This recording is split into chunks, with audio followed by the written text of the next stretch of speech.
আসসালামু আলাইকুম। রোদুলা আইটিতে আপনাদের স্বাগতম। মাইক্রোসফট ওয়ার্ড কোর্সের ১৩তম লেকচারে আলোচনা করব পেজ লেআউট। পেজ লেআউটে আমরা ৪টি ভাগে আলোচনা করব। প্রথমে দেখে নেব পেজ সেটআপ, ২ নম্বরে দেখে নেব পেজ ব্যাকগ্রাউন্ড, ৩ নম্বরে প্যারাগ্রাফ এবং ৪ নম্বরে দেখে নেব থিমস। তো আমরা প্রথমে হচ্ছিল পেজ সেটআপটা দেখে নিতেছি, এজন্য আমরা দ্বিতীয় পেজে চলে গেলাম।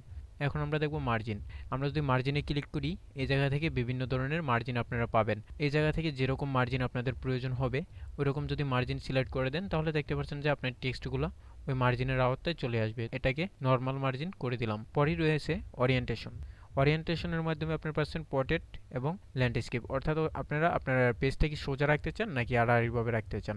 এখন তো আমাদের পেজটা সোজা আছে।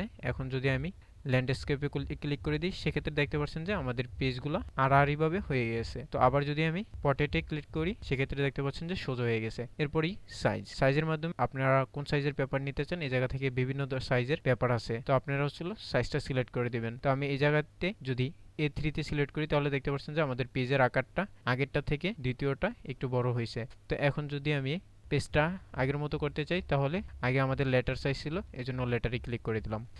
কলামস। কলামসের মাধ্যমে হচ্ছিল আপনারা একটা পেজের মধ্যে কয়েকটা কলামস অ্যাড করতে পারেন। এখন যদি আমি টেক্সটটা সিলেক্ট করি, টেক্সটটা সিলেক্ট করে কলাম 2 ক্লিক করি তাহলে দেখতে পাচ্ছেন যে আমাদের ওই একই টেক্সট দুইটা কলামের আওতায় চলে আসছে। যদি কলাম 3 ক্লিক করি তাহলে দেখতে পাচ্ছেন যে 3টা কলাম হয়েছে।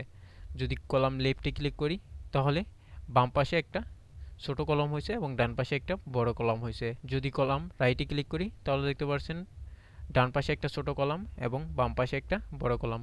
তো আমরা হচ্ছিল 1 কলামে রেখে দেব। পরবর্তীতে রয়েছে ব্রেকস। ব্রেকের মাধ্যমে হচ্ছিল আপনারা সরাসরি পেজ ব্রেক দিতে পারবেন। তো দেখতে পাচ্ছেন যে আমি ব্রেককে ক্লিক করলাম, আমার উপরে মাঝে আরেকটা পেজ ক্রিয়েট হয়েছে।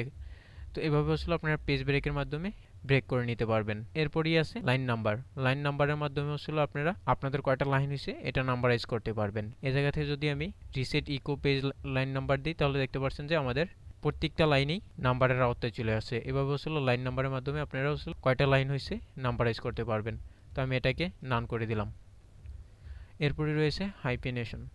বিভিন্ন সময় আমাদের লেখাতে হাইপেনের প্রয়োজন হয়, তখন হচ্ছিল আপনারা যদি এই জায়গা থেকে অটোমেটিক হাইপেনে ক্লিক করে দেন তাহলে আপনার যে টেক্সটে হাইপেন প্রয়োজন হবে সেটা অটোমেটিক নিয়ে নেবে।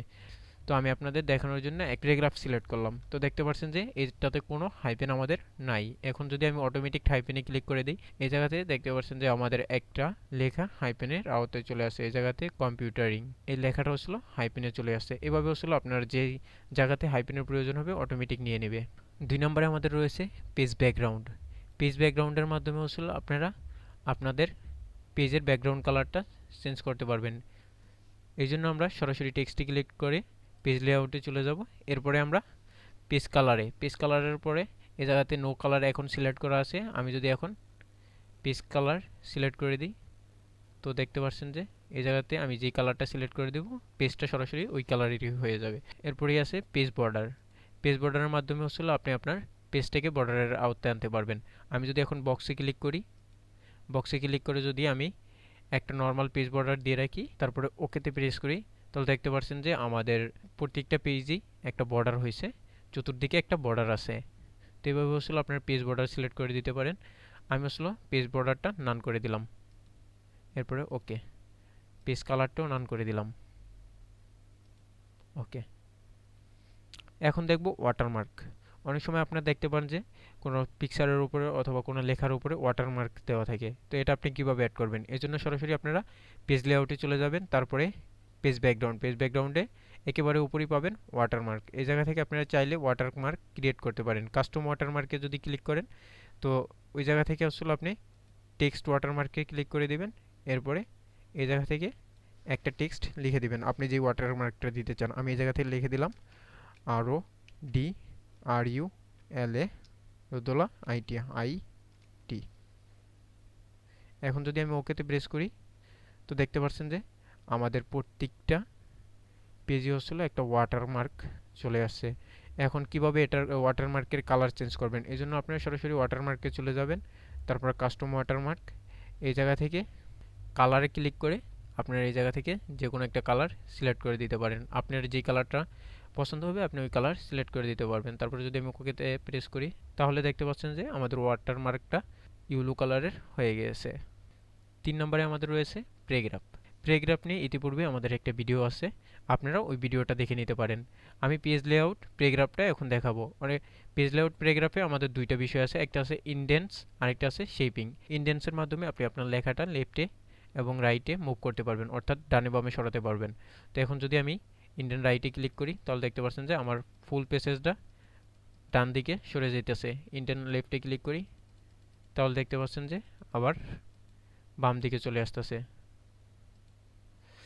এভাবে আসলে ইন্ডেন্টের মাধ্যমে আপনি লেখাগুলোকে মুভ করতে পারবেন। এরপর আছে শেপিং। আপনার লেখার একটা লাইন থেকে অন্য লাইনের দূরত্ব কমাতে এবং বাড়াতে পারবেন। তো দেখতে পাচ্ছেন যে আমাদের একটা পেজ থেকে আমি যে টেক্সটটুকু সিলেক্ট করেছিলাম একটা থেকে অন্যটার দূরত্ব অনেকটাই বৃদ্ধি পেয়েছে।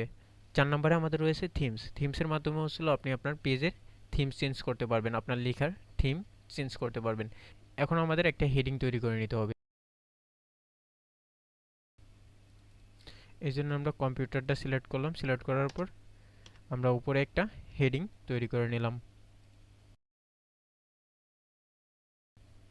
এখন আমরা কিছু টেক্সট সিলেক্ট করব, সিলেক্ট করে মাউসের রাইট বাটন ক্লিক করব। রাইট বাটন ক্লিক করার পর স্টাইলে ক্লিক করব।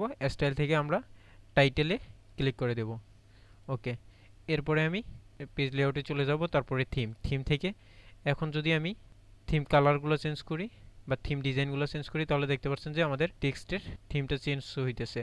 তো আমি এই জায়গা থেকে থিম কালার পরিবর্তন করতে পারবো। তো আমি চাইলেই এই জায়গা থেকে থিম কালার পরিবর্তন করতে পারবো। আপনার যে কালারটা ভালো লাগবে আপনি ওই কালারটা সিলেক্ট করে দিতে পারবেন। চাইলে টেক্সট স্টাইল চেঞ্জ করতে পারবেন। এই জায়গা থেকে আমি নর্মাল রেখে দিলাম। আজকের ভিডিও এই পর্যন্তই। যদি আমাদের ভিডিওটি ভালো লেগে থাকে তাহলে অবশ্যই একটি লাইক করে দিবেন। মাইক্রোসফট ওয়ার্ড কোর্সটি সম্পূর্ণ করতে এবং নিত্য নতুন এরকমই কোর্স এবং টিউটোরিয়াল পেতে আমাদের চ্যানেলটি সাবস্ক্রাইব করে রাখুন।